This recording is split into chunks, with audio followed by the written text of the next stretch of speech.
Hey there, so my name is Adrian, and today I'm going to be going over a few things before you get started with your training with your dog. And so a couple things that I wanted to touch base over is, training can definitely be fun, but it can also be a stressful time for your dog, especially if they get put in a situation where they're confused or they're not quite getting what you're trying to teach them. And so something that I wanted to kind of have you guys be aware of is just setting your dog up for success from the very beginning.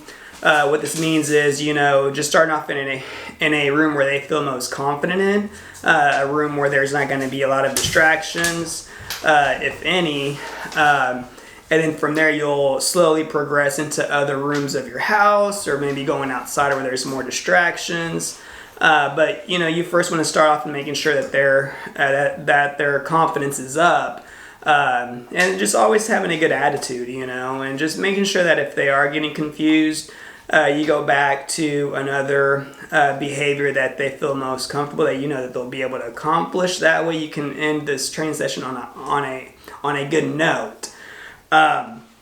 Something else that kind of ties in with that is, so like say you're training the down behavior, and so the dog has to get down, and they may not like how the hardwood floor feels, or so a good way to go about that is to manipulate the environment to where they are gonna like how it feels. So you can always use a rug, a yoga mat, their dog bed, a stand, something that's gonna allow them to feel comfortable laying down. That way they're not kind of pushing back, or just feeling uncomfortable when going to the down position.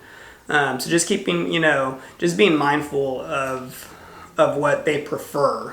Another thing too is whenever, especially if you're training a new behavior, you want to use a high value treat.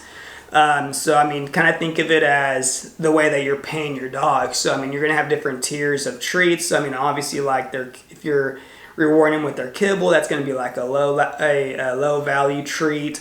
And then you want to make sure just kind of test different treats out to see what they like most, but you can use soft chews, some beef livers, you just try a few things out and see what they like. And then the one that they go crazy over, you kind of want to limit those and only use them whenever they're around big distractions, to kind of help guide their attention right back over to you. But just making sure that you use high value treats will definitely make a difference in this whole process.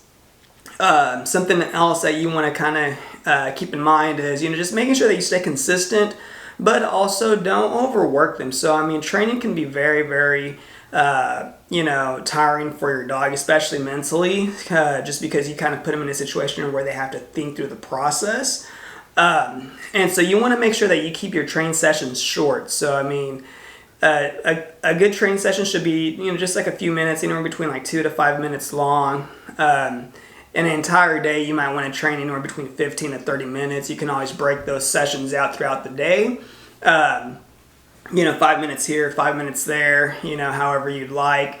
They're not, supposed to be very long, but just breaking it up, staying consistent will help them retain and learn everything that you want them to accomplish.